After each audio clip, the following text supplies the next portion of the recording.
Okay, so let's go in much more details into this axon. It's a very special device. You could see that it generates electrical signals. Let's zoom into the axon and try to understand how is it built. So this is a schematic or typical morphology of a neuron with a focus on the axon. So again, the dendritic tree collapse just for the presentation, the cell body or soma with the nucleus, the dendrites, we just spoke about them, and then there is this process, the branching process, that is called the axon. So I'm talking now about the axon, and you can see several interesting elements that is building this axon. First of all, there is in the beginning, just at the exit from the soma, this part is called the axon initial segment. The axon initial segment. This region is hot, so to speak. We'll talk about what does it mean hot, but it is hot, electrically hot, because in this region is the initiation of the spike. So this hot region, which is a bare piece of membrane, consists of very special ion channels that makes this region hot in the sense that these electrical ion channels enables the generation of a spike. So you can see that in this region, you may get, under certain condition, tuck, tuck, tuck, a set of, in this case, 3 spikes. So this is a very special place because it is where the action potential is initiated, if it is initiated. Not always there is an action potential, but whenever there is an action potential, it starts here. And this set of action potentials, 1 or 2 or 3 or whatever number, may propagate along the spike. They propagate along the spike after they are initiated, so they go all over the axon, and they propagate from the initiation spot to all the branches of the axon. So an action potential or a spike travels, propagates along the axon. You may go to this branch and this branch and this branch, continues here and this branch and this branch. So it's a propagating wave of activity. It's a propagating spike. And we'll talk about spikes and we'll talk about activity. But this is the general operation of an axon. The action potential starts here and then propagates all over and without attenuation. Full-blown action potential goes all over the axonal tree. More about the axon, you can see there is this interesting structure. There is this element, and there is this gap here, which we call the node of Ranvier. So this is the node of Ranvier here. This is another node of Ranvier, okay? And there is between the nodes of Ranvier, between these little gaps, there is what we call the internode. It's a myelin sheath. It's a wrapping sheath, as we shall see in a second. It's an isolating part. So this is a non-isolated part of the axon. This is the node of Ranvier. And this is an isolated part of the axon, is the internode, which is wrapped with what we call the myelin. This myelin is a lipid. It's a lipid wrapping of the axon. And this wrapping of the axon electrically isolate this piece from the outside. In the node of Ranvier, there is no isolation. So this little, very, very small gap is not isolated by the myelin. And this region is also hot. So there are also hot ion channels. And the spike is generated here, but also can be boosted again here, and can be boosted again here, and so forth. And then you can see the terminals of the axon. So the axon, along the axon, for example, here or here, or at the end of the axon, just when it ends, you have these little varicosities that we saw before, these boutons or these varicosities that consist the neurotransmitter, that consist this chemical that will eventually interact with the next neuron. So when the action potential goes through travels through the axon, it gets into a varicosity, or another varicosity, or another varicosity, and so on. 5,000 varicosities maybe per axon, and each varicosity consists of this neurotransmitter that we shall talk a lot about when we'll talk about the synapse.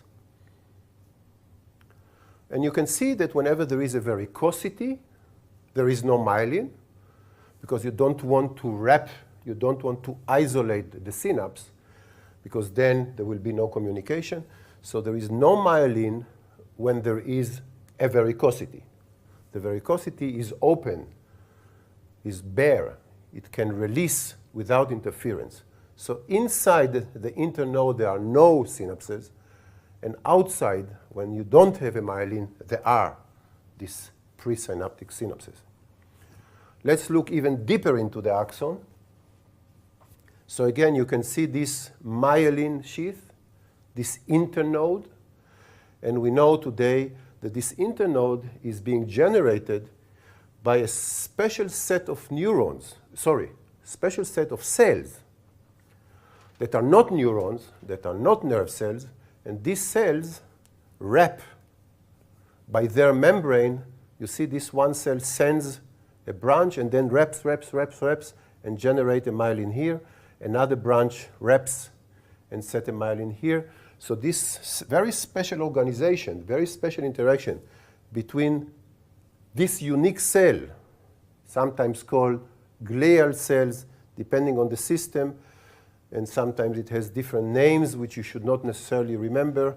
These cells are responsible for wrapping the axon in a particular regions, but leaving these particular important gaps, the node of Ranvier, so that the action potential starting here may, so to speak, jump and being boosted here, being boosted here, being boosted here, and eventually, when it comes to the synaptic bouton or the varicosity, release the transmitter. We'll talk about the release mechanism. And if you cut the axon in this direction, you will see something like that. So that's the inside of the axon, and the green envelope is this wrapping that I just mentioned, sometimes with hundreds of wrappings, wrapping, and that's the myelin, and that's the isolation part. That's the isolating element where current cannot flow outside from this internode because of this myelin sheath wrapping all around. So that's what we called an amyelinated axon. In our nervous system, in our brain, in the spinal cord, most of the axons are myelinated, not all of them, but each myelinated axon also contains, as I just said, pieces that are not myelinated. So there are the 9 myelinated part of the axon, but I will call this axon a myelinated axon. This is a myelinated axon because it has a myelin. Note that the dendrites never have myelin. So whenever I see a myelin, I know that it must be an axon. But whenever I don't see a myelin, it's hard for me to know whether this part is dendrite or this part is dendrite. If I just look at that, if I look at the whole process, of course, I know that this emerges from a myelinated axon. Okay, so let me go even further, zooming into the axon, because it's such an interesting electrical device, and we really, really should understand that.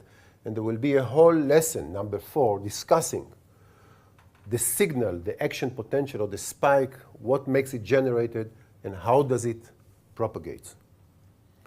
So if I zoom into the node, this node of Ranvier, this very hot, or we call it excitable region. So you can see the myelin sheath here covering this part. And then you see a very small gap, few microns in length. And then again you see the next internode. So myelin, no myelin, myelin.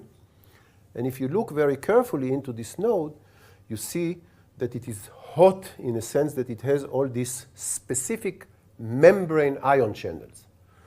When we'll talk about the spike, we'll talk about what is the role of these specific ion channels in generating this spike, this 0, 1, this all or none, this very special phenomena that propagates along the axon. So this node node of Ranvier is a very, very, very important part of the nervous system.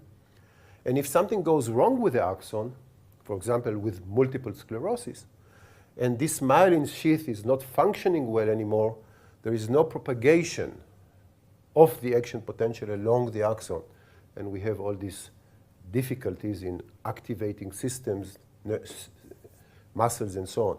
So the propagation of the action potential is made possible without attenuation due to the fact that along the axon there are these amplification or these boosting regions, the node of Ranvier, because it's so hot that each time a signal arrives, it makes it big. And then it goes there, and the next node makes it big. So this node of Ranvier, what I call hot node of Ranvier, is a very important element in making the propagation of the action potential successful along the axon. So let's summarize what we said about axon, the axons. The axon is a highly branched structure. We should not think about this as a wire. It's starting as a little wire, and then it branch. It could branch locally, and it could branch distally. It's a very thin process, so you should think about axon's diameter, a typical diameter of an axon, like a micrometer, 1/1000th of a millimeter. So that's one aspect, and it typically starts at the soma. Not always, but typically starts at the cell body, as we saw, and then goes from the cell body and starts to branch. As I said, the axon starts with a hot initial segment, where the action potential, the spike, starts. And then this action potential, this spike, propagates along the axon. The axon is covered with myelin, so a myelinated axon is covered with myelin. So this is the isolating lipid sheath, isolating the axon. And then there are these intermediate gaps, the node of Ranvier. And in each intermediate gap, there is this hot, excitable region where these hot channels reside. And finally, we should think about an axon as a very, very big branching tree. And this very frequently you see on this big branching tree, this swelling, these varicosities, or these axonal boutons. And as I mentioned, in each of these little varicosity, in one single axon, you may have, as I said, 5,000, sometimes 10,000 little varicosities. Each of these varicosities, the neurotransmitter, this chemical in the presynaptic part, in the axonal part, the presynaptic part, the neurotransmitter hide. And we'll talk about the synapse in a second. And this is what we call the presynaptic part of the axon. And the axon has many, many presynaptic regions because each local contact, each local bouton is a presynaptic region for a cell to talk to later on, the postsynaptic cell. So the axon is an output electrical device. It generates locally in the initial segment spikes, and it carries these electrical spikes along the axon to all its branches. And these spikes is this communication, enables the communication between the axon through the synapse to the next stages, to the postsynaptic cells, to the dendrites of the postsynaptic cells.